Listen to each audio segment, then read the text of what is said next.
Let's talk about the idea of paleo. It's based on eating the foods our ancestors ate. That sounds really good until you start thinking about how much vegetables and fruit have changed since the time of our ancestors. You've hit on one of the most underappreciated weaknesses of the paleo argument. The premise sounds intuitively solid. Eat like your ancestors. Avoid modern diseases. But it quietly assumes that the foods themselves have stayed the same. They haven't, not even close. The wild versus domesticated gap is enormous. Take wild bananas. They're mostly seed with a thin layer of starchy flesh, nothing like the soft, sweet, seedless fruit we eat today. Wild blueberries are tiny and tart compared to the golf ball-sized supermarket versions. Ancient corn, teosinte, looked more like a grass than anything you'd recognize as corn.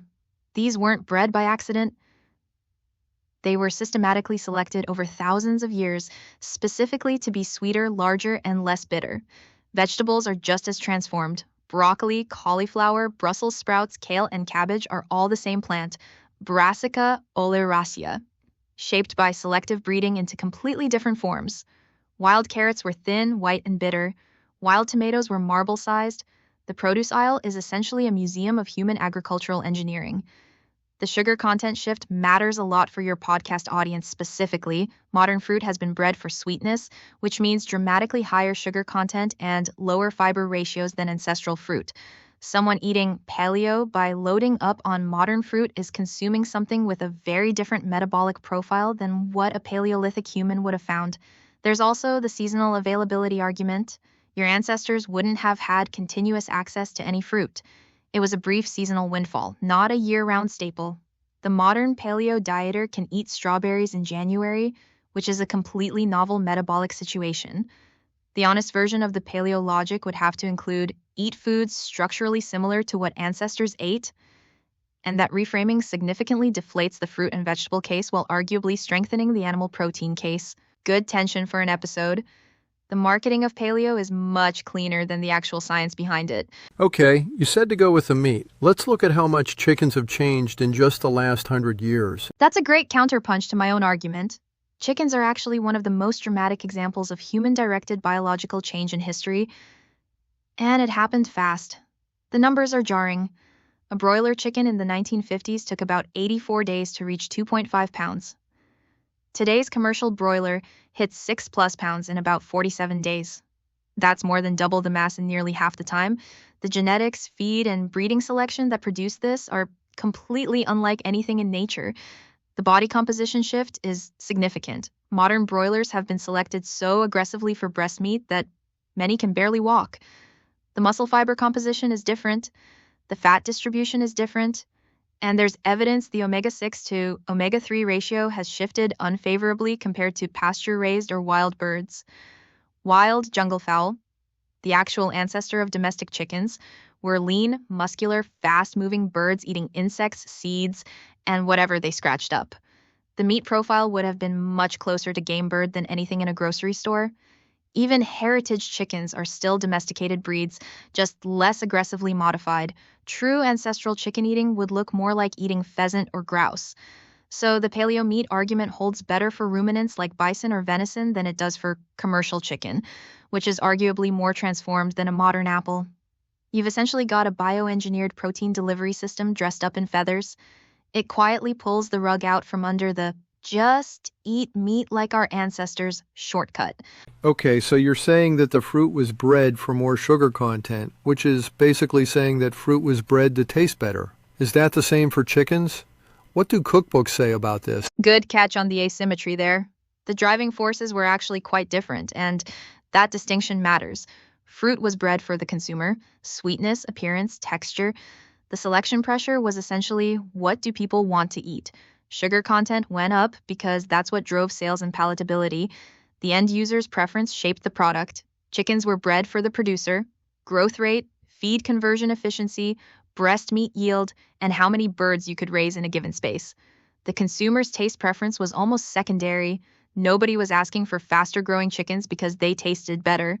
They were asking because it cut costs and increased profit margins. And here's the punchline. Chicken actually got worse tasting by most accounts. This is where cookbooks are genuinely useful as historical documents. Older cookbooks, particularly mid-century American ones, often specify stewing hen or roasting chicken as distinct categories with different cooking times and flavor expectations. Julia Child wrote about chicken with an assumption of flavor that modern cooks often find puzzling when they try her recipes with supermarket birds. The complaint is consistent across culinary literature. Older chickens had more fat marbling through the muscle, more connective tissue, and more pronounced flavor from actually using their muscles. Modern broilers are described by chefs fairly routinely as bland and watery by comparison, so fruit was engineered toward palatability and largely succeeded.